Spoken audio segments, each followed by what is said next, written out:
عارف الفيلم ان انت تكون اتفرجت عليه من 10 15 سنة مرة واحدة وعمرك ما نسيته ولا نسيت تفاصيله؟ هو الفيلم ده فيلم بودر. فيلم وعلم ولا خيال مؤلف؟ النهاردة هنتكلم عن فيلم من اكتر الافلام اللي اثارت جدل علمي وفلسفي في التسعينات. الفيلم بيحكي قصة شاب اسمه جيرمي ريد، اتولد بظروف غريبة جدا. امه اتصعقت بالبرق وهي حامل، وبعد ما اتولد جده حبسه في البدروم 17 سنة كاملة بعيد عن الناس. ليه؟ عشان جيرمي مش انسان عادي، بشرته بيضة تماما زي البودرة، وعشان كده اسمه بودر. بس الميزة انه عنده قدرات خارقة، بيولد كهرباء وبيقدر يقرا افكار الناس، وعنده معدل ذكاء اعلى من اي انسان في تاريخ البشرية. بس السؤال اللي هنحاول نجاوب عليه النهاردة هو: هل فعلا ممكن انسان عادي يتولد بقدرات كهرومغناطيسية؟ وايه العلم اللي ورا كل حاجة احنا شفناها في الفيلم؟ اعمل فولو واعمل سبسكرايب واكتب في الكومنتات ايه نوعيه الافلام اللي انت بتحبها، ويلا نبدا. الفيلم بيبدا بمشهد درامي جدا. الضابط بارنيوم بيروح لبيت قديم معزول جدا في الريف الامريكي، وبيلاقي راجل عجوز مات لوحده في البدروم. بس المفاجاه ان في حد تاني عايش في البدروم، شاب في اوائل العشرينات، بشرته بيضه تماما ومن غير شعر خالص، عينيه حساسه جدا للضوء. الشاب ده هو بطل قصتنا النهارده، وهو ده جيرمي. بس القصه اللي بنعرفها بعد كده صدمه. ام جيرمي كانت حامل فيه لما صعقت برق ضربتها، بس الام ماتت وقت الولاده، وجيرمي اتولد بحاله طبيه نادره جدا، البينزم، او في بعض الناس بتقول البينو، يعني جسمه مش بينتج صبغه الميلانين المسؤوله عن لون الجسم، لون الشعر، لون العيون، ما عندوش ولا لون. وعشان كده الجد كان خايف من شكل الطفل ومن ردود فعل الناس، فقرر يخبيه في البدروم طول حياته. وهناك جيرمي قضى 17 سنه بين الكتب، لدرجه ان هو قرا اكتر من 1000 كتاب لحد ما حفظ كل حاجه في كل كتاب. طيب دلوقتي نتكلم علمي. هل ممكن البرق فعلا يأثر على جنين في بطن امه؟ الإجابة يأثر، بس مش بالطريقة اللي الفيلم قدمها. لما صعقة برق بتضرب انسان ممكن تحصل حاجات كتير جدا. صعقة البرق فيها تيار كهربي بتوصل لقوته ل 30,000 أمبير، وده رقم ضخم جدا بالمقارنة ان لو 1/10 أمبير بس كافي انه يوقف قلب انسان. وكمان البرق بيسخن الهواء حواليه ل 30,000 درجة مئوية، يعني اكتر قوة من سطح الشمس. البرق بيولد نبضة كهرومغناطيسية قوية جدا. علميا لو ست حامل اتعرضت لصدمة كهربائية قوية، ايه اللي ممكن يحصل؟ 1 انقباضات مبكرة في الرحم، 2 انفصال في المشيمة، 3 ممكن التيار الكهربي يعدي للجنين ويأثر على نموه العصبي اصلا، وفي حالات نادرة ممكن يحصل للجنين تشوهات خلقية. بس مفيش اي حالة موثقة علميا بان في طفل اتعرضت امه لصعقة كهرومغناطيسية بسبب البرق. ده خيال سينمائي بحت. بس اللي ممكن يحصل ايه؟ تلف في الجهاز العصبي، مش تطوير وقدرات خارقة، مش هيبقى سوبرمان يعني. طيب هل في علاقة بالبرق والالبينو؟ علميا مفيش اي علاقة خالص. المرض ده اصلا حالة وراثية بتحصل بسبب طفرات في الجينات المسؤولة عن الميلانين، والميلانين هو المسؤول عن الصبغة بتاعت الجسم، من لون، من شعر، صبغة جلد الى اخره. لازم الاب والام يكون فيهم حد حامل للجين المتحور، ملهاش اي علاقة لا بالبرق ولا بالكهرباء ولا باي عوامل خارجية. طيب هل الاعراض اللي شفناها في فيلم بودر حقيقية؟ البشرة البيضة جدا صح، حقيقية. حساسية شديدة للشمس والضوء صح، حقيقية. مشاكل في الرؤية صح، حقيقية. عدم وجود شعر او ممكن يكون في شعر لونه ابيض مظبوط 100%. بس اللي مش حقيقي ان اللي حصل له ما بيديش قدرات عقليه خارقه، وما بيخليش الشخص يولد كهرباء. الناس اللي عندهم الحاله دي ذكائهم طبيعي تماما زيهم زي اي بني ادم عادي. نرجع للفيلم. وبعد موت الجد، الخدمات الاجتماعيه بتاخد جيرمي وبتحطه في دار رعايه للاطفال، وهنا بتبدا المشاكل. جيرمي مش بس مختلف في شكله، ده كمان عنده قدرات غريبه بتخوف الناس منه، زي الذكاء الخارق مثلا. في مشهد في المدرسه المدرسه بتاعته بتعمل له اختبار ذكاء IQ، النتيجة بتكون صدمة أعلى من أي رقم ممكن يتقاس في تاريخ البشرية. جيرمي بيحفظ كل حاجة بيقراها، كتب في الفيزياء، الفلسفة، الشعر، العلوم، كل حاجة، وبيفهمها فهم دقيق جدا. وكمان في مشاهد كتير في الفيلم إن جيرمي بيولد كهرباء من جسمه. أي جهاز إلكتروني بيلمسه يا إما بيتعطل يا إما بيشتغل بشكل غريب جدا، لدرجة إن الراديو بيلقط محطات مش موجودة أصلا في البلد اللي هو فيها. في مشهد إن كل الأجهزة في المستشفى بتتعطل لمجرد بس ان جيرمي بيعدي من جنبها. وكمان جيرمي عنده قدرة غريبة جدا، بيقرا الافكار وبينقل المشاعر. جيرمي لما بيلمس انسان يقدر يعرف اي شيء هو بيفكر فيه الانسان ده او بيشعر بيه، حتى ذكرياته، مشاعره، افكاره اللي مستخبيه اللي محدش يعرفها. لدرجة ان في مشهد لما صياد بيضرب نار على غزالة، جيرمي بيروح يلمس الصياد وبيخليه يحس بنفس الالم اللي الغزالة حسته. الصياد هنا بينهار من الالم والصدمة. طيب دلوقتي نيجي لسؤال مهم، هو هل فعلا بشر ممكن يولدوا كهرباء؟ الاجابة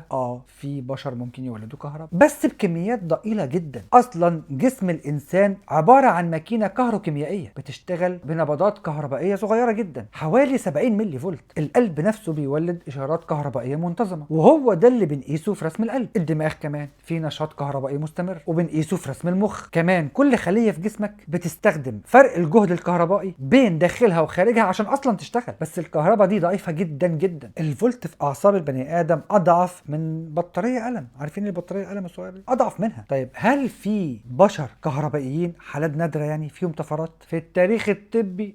في حالات نادرة البشر كتير بيولدوا كهرباء ساكنة بكميات اعلى من الطبيعي. ايه هي الكهرباء الساكنة؟ مثال على كده ديبي وولف، ست امريكانية في الثمانينات كانت بتولد شحنات ساكنة قوية جدا لدرجة ان اي جهاز كهربائي بتلمسه بيتعطل وبتاخد صدمة كهربائية مجرد بس من لمسها اي شيء معدني. العلم الطبي مفيش تفسير واضح يوضح الموضوع، لكن الفرق ما بينها وما بين باودر البطل بتاعنا النهاردة الكهرباء الساكنة والقدرة على توليد تيار كهربائي. مفيش اي انسان قدر يشغل جهاز الكتروني من جسمه، ومفيش برضو اي انسان قدر يولد مجال كهرومغناطيسي قوي لدرجة ان هو ممكن يعطل اجهزة من بعيد. علميا عشان الانسان يولد كهرباء زي جيرمي في الفيلم محتاج اصلا يبقى متوصل بالكهرباء، زي مثلا اللي موجود في سمك الرعاد اللي عنده خلايا متخصصة بتولد فرق جهد عالي، وهي ده اللي بتخليها تصطاد بيها. وعشان التيار ما يأذيش اعضائه الداخلية لازم يكون عنده عزل كهربائي عالي، ولازم يكون عنده نظام تحكم عشان يقدر اصلا يتحكم في توليد الكهرباء. البشر اصلا ما عندهمش اي حاجة من الكلام ده. جسمنا مش متصمم عشان يولد كهرباء او اصلا يستحمل ضربات كهربائية قوية. نيجي لسؤال، ايه اعلى معدل ذكاء ممكن الانسان يوصل له؟ في الفيلم جيرمي عنده اي كيو اصلا محدش عارف يقيسه، غير قابل للقياس، يعني اصلا اعلى من 200 ل 250. تاريخيا اعلى معدل ذكاء متسجل من 250 ل 300. ويليام جيمس وده كان معدل ذكاء الاي كيو بتاعه حوالي من 250 ل 300. ومارلين سافان ودي كان معدلها 228 ومسجله في موسوعه جينيس. تيم ستاو وده عالم رياضيات استرالي ومعدل ذكائه حوالي 230. بس اصلا اختبارات الذكاء مش دقيقه فوق ال 160 او ال 180. ليه؟ لان اختبارات الاي كيو اصلا متصممه للمدى الطبيعي من الذكاء، يعني مصممه للناس العاديه، وفوق رقم معين الاختبارات نفسها ما تبقاش قادره تدقق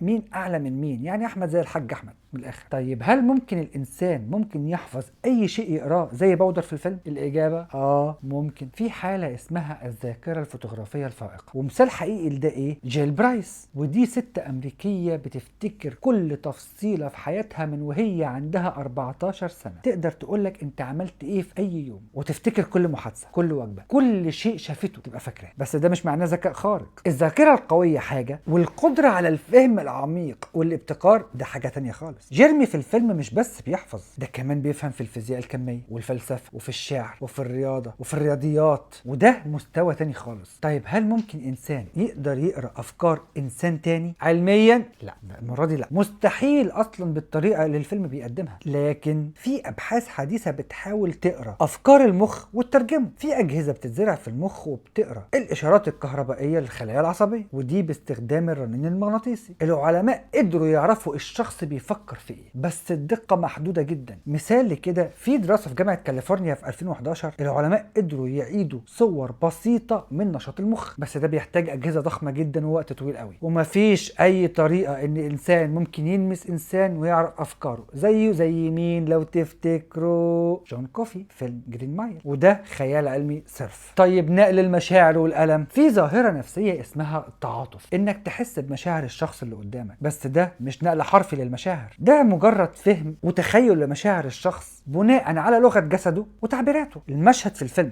لما باودر حب يخلي الصياد يحس بالألم بتاع الغزالة ده مستحيل علميا. نرجع للفيلم، ومع الوقت قدرات جيرمي بقت بتبقى أقوى وأغرب. أستاذ الفيزياء في المدرسة بياخد جيرمي للمعمل عشان بس يدرس قدرات جيرمي، وبيحاول يقيس المجال الكهرومغناطيسي حوالين جيرمي. بيكتشف إن جيرمي بيولد مجال كهرومغناطيسي قوي جدا وأقوى من أي إنسان طبيعي ب10,000 مرة. والأستاذ هنا بيقول جملة مهمة جدا، إن الكهرومغناطيسية هي القوة الأساسية اللي بتربط كل شيء في الكون، وإن المخ نفسه مش أكتر من مجال كهرومغناطيسي بس معقد. ممكن يكون باودر قادر إن هو يتصل بالمجالات الكهرومغناطيسية التانية بما فيها دماغ البشر. في نهاية الفيلم جيرمي بيهرب للصحراء في وقت عاصفة رعدية قوية، الناس بتجري وراه بما فيهم أستاذ الفيزياء نفسه والضابط اللي اكتشف إن هو موجود في البدروم. جيرمي بيقف في وسط الصحراء وبيرفع إيده للسماء. هنا البرق بيبدأ ينجذب ناحيته. المشهد الأخير مؤثر جدا. جيرمي بيتحول لطاقة كهرومغناطيسية صافية وبيصعد مع البرق وبيختفي في السماء. جيرمي اتحد مع المجال الكهرومغناطيسي الكوني. هل فعلا أصلا البشر عندهم مجال كهرومغناطيسي؟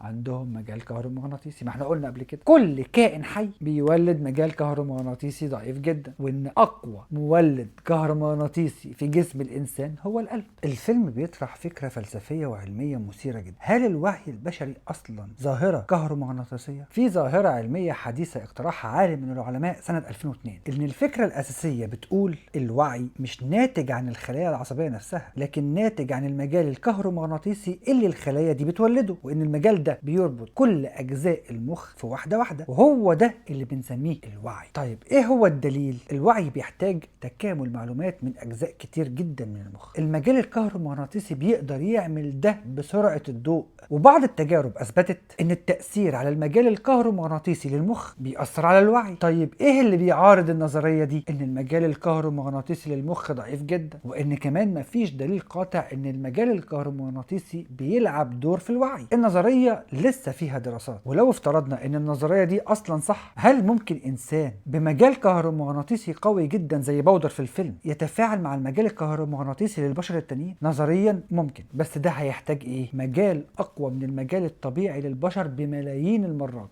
وكمان قدرة على التحكم الدقيق في المجال الكهرومغناطيسي. مفيش أي دليل إن ده ممكن يحصل في الواقع. هو أصلا هل ممكن إنسان يتحول لطاقة كهرومغناطيسية؟ المشهد الأخير في الفيلم بيطرح سؤال مهم جدا. هل الإنسان أصلا عبارة عن طاقة محبوسة في جسم مادي ملموس؟ من منظور الفيزياء ومعادلة أينشتاين الشهيرة، إن الطاقة والمادة وجهان لعملة واحدة. جسمك كتلته حوالي 70 كيلوغرام، لو تحول بالكامل لطاقة هيطلع 1500 TNT. يعني أيوة جسمك فيه طاقة هائلة، لكن إن التحول من مادة لطاقة محتاج لظروف خاصة جدا، وكمان مفيش آلية بيولوجية تقدر تحول إنسان من مادة لطاقة صافية. ولو حصل التحول ده النتيجة هتكون انفجار نووي مدمر. يا معلم انت عبارة عن قنبلة نووية متحركة. المشهد في الفيلم حلو قوي في السينما وفي الفلسفة كمان، بس علميا مستحيل. عشان نفهم المشهد الأخير لازم أصلا نفهم البرق نفسه كويس. هو البرق أصلا بيتكون من إيه؟ جوه السحابة بيبقى عبارة عن بلورات التلج وقطرات المية بترتفع وبتنزل. الاحتكاك ده بيولد شحنات كهربائية بس ساكنة. الشحنات الموجبة بتروح فوق السحاب، الشحنات السالبة بتتجمع تحت السحاب. هنا بيتكون فرق جهد قوي جدا حوالي 100 مليون فولت بين السحابة والأرض. الهواء هنا بيبقى عازل، لكن لما الجهد يزيد الهواء هنا بيبقى عامل مساعد، بيكون قناة موصلة ما بين السحابة والأرض. التيار الكهربائي بقى اللي جاي من السحابة بيعدي في القناة دي بسرعة جنونية، وهي دي صعقة البرق. طيب البرق بينجذب لإيه؟ البرق أصلا بيدور على أسهل طريق للأرض، وغالبا ده بيكون أعلى نقطة في الأرض، يعني جبل، برج عالي، أي شيء موصل جيد للكهرباء، معدن، مية. طيب هل ممكن إنسان يجذب البرق؟ الإجابة ممكن إنسان يجذب البرق. الإنسان الطبيعي موصل لا بأس به للكهرباء على فكرة بسبب المية والأملاح في جسمه، بس ما فيش دليل إن المجال الكهرومغناطيسي البشري حتى لو كان قوي ممكن يجذب البرق. إحصائيا 240 ألف شخص بيتعرضوا ضربة برق كل سنة في العالم، ومن 10 ل 30% منهم بيموتوا، واللي بيعيش بيعاني من حروق شديدة جدا، تلف عصبي، مشاكل في القلب. بس مفيش حد اتحول لطاقة او صعد مع البرق او بقى عبقري. الفيلم مش بس عن العلم، ده كمان فيه دراما انسانية عن الاختلاف والاقصاء. من اول ما جيرمي خرج من البدروم الناس اصلا بيتعاملوا معاه بخوف وبعدوانية. الطلبة بيتريقوا عليه وبيسموه بودر، وبيتنمروا عليه في الحمام، وبيضربوه وبيحاولوا يذلوه. وحتى في دار الرعاية الاطفال كانوا خايفين منه، شوية منهم بيفتكروه شيطان او هو انسان مش طبيعي. حتى الكبار، الضابط اول ما اكتشفوا بيشوفوا كانه حالة مش انسان. حتى بعض الناس في البلد اللي هو كان عايش فيها كانوا عاوزين يطردوه. الناس خايفة منه مع انه مش بيأذي حد. جيرمي عنده قدرات خارقة، ذكاء فائق الحدود، قلبه طيب جدا. بس كل ده مش بيخلي الناس تقبله، ده بالعكس، كل ما قدراته بتزيد الناس بتخاف منه اكتر. في مشاهد قليلة جدا في الفيلم بنشوف فيها ناس بانها بتحاول تفهم جيرمي، زي استاذ الفيزياء، وده الشخص الوحيد اللي بيشوف ان جيرمي ده معجزة علمية مش تهديد، وبيحاول يفهم قدراته وبيساعده وبيدافع عنه قدام الناس. حتى البنت اللي كانت معاه في المدرسة بتبدأ تتعرف على جيرمي وبتفتكر ان هو غريب، بس بعد ما بيساعدها وبتعرف شخصيته الحقيقية بتبدأ تحس ان ناحيته بعطف وبمشاعر. ودي تقريبا الانسانة الوحيدة من سنه اللي بتعامله كأنه انسان اصلا. حتى الضابط بيتطور من شخص ان هو بيشوف جيرمي كمشكلة لشخص بيساعد جيرمي. حتى لما كان بيجري وراه كان بيجري وراه عشان ينقذه مش عشان يقبض عليه. طيب ليه الناس بتخاف من المختلف؟ ده سؤال درسوه علماء النفس وعلماء الاجتماع لسنين طويلة قوي. في نظرية اسمها نظرية الهوية الاجتماعية، ودي اخترعها عالم في السبعينات اسمه هنري تاشفيل. الفكرة الأساسية في النظرية دي ان البشر بيصنفوا نفسهم لأنواع: ان جروب، ودي عبارة المجموعة اللي انا منها، اوت جروب، ودي المجموعات التانية. وبيحصل حاجتين: ان احنا بنحب ونفضل الناس اللي زينا اللي شبهنا، وبنقلل من قيمة ونخاف من الناس المختلفة عننا او اللي مش شبهنا. ودي آلية تطويرية قديمة جدا. في الماضي كان المختلف ممكن يكون تهديد حقيقي، قبيلة معادية، حيوان خطير، حاجة مش مفهومة فلازم نخاف منه. فالمخ البشري هنا يطور انه يكون حذر ضد الشيء الغريب. جيرمي هنا بيمثل المختلف الكامل، شكله مختلف، قدراته مختلفة، ذكائه مختلف، حتى طريقة تفكيره مختلفة، فلسفية وعميقة. وده يخلي الناس تصنفه فورا ان هو اوت جروب، وبالتالي تهديد ظاهر. في مفهوم في علم الروبوتات والرسوم المتحركة اسمه الوادي الغريب، لما حاجة تبقى شبه بشرية بس هي مش بشرية بالظبط بنحس بناحيتها بعدم ارتياح. زي جيرمي، شكله بشري بس بشرته بيضة تماما بشكل مش طبيعي، ذكي جدا بس اكتر من اللازم، عنده مشاعر بس في نفس الوقت بيقرا مشاعر الناس بشكل يخليهم يحسوا انه بيخترق خصوصياتهم. وده يولد عدم ارتياح وخوف غريزي، التنمر والعنف ضد المختلف. في احصائيات قوية جدا وتزعل جدا ان 82% من الاطفال ذوي الهمم بيتعرضوا للتنمر في المدارس، ودي في دراسة امريكية سنة 2012. اتمنى لو دلوقتي تكون الموضوع قل، وان 60% من الطلبة اللي شكلهم مختلف بسبب حالات طبية بيتعرضوا للاقصاء الاجتماعي، وان الاطفال المصابين بحالة زي حالة بودر اللي هو البهاق 90% منهم بيعانوا من التنمر اللفظي، و75 بيعانوا من العزلة الاجتماعية، و40% بيعانوا من الاكتئاب، وفي الحالات الشديدة في 15% عندهم افكار انتحارية. ليه اصلا التنمر بيحصل؟ 1. الخوف من المجهول، ان الانسان مش فاهمه بيخاف منه. 2. تأكيد الهوية، ان الاساءة للمختلف بيأكد ان هو طبيعي، يعني واحد بيسيء لواحد مختلف عشان يبان قدام الناس ان هو طبيعي. 3. الضغط الاجتماعي، لو في مجموعة بتتنمر هيضطر ان هو ينضم ليهم عشان يبان ان هو طبيعي زيهم. 4. نقص التعاطف، ان الاطفال والمراهقين لسه اصلا بيطوروا قدرتهم على التعاطف. جيرمي في الفيلم بيمر بكل ده. المشهد في الحمام لما الطلبة بيهاجموه واحد من اقوى المشاهد في الفيلم، مش بس عشان العنف الجسدي، عشان كمان بيوضح العنف النفسي. الفيلم بيقول رسالة واضحة جدا: الاختلاف مش عيب. رغم كل قدراته ما بيستخدمهاش في اذية حد، ده بالعكس بيحاول يساعد الناس ان هم يفهموا نفسهم، بيحاول يخلي الصياد يحس بألم الحيوانات اللي بيقتلهم وبيصطادهم عشان هو يبطل قسوة، وبيحاول يتواصل مع الناس بصدق. لكن المجتمع ما رفضش جيرمي عشان هو خطر، رفضه عشان هو مختلف. وده بيعكس واقع البشر مع اي حد او اي شيء مختلف عنه. الناس اللي شكلهم مختلف، الناس اللي ثقافتهم مختلفة. الخوف من المختلف غريزة قديمة، بس التغلب عليها بالفهم وبالتعاطف هو اللي بيميز الانسان الحقيقي.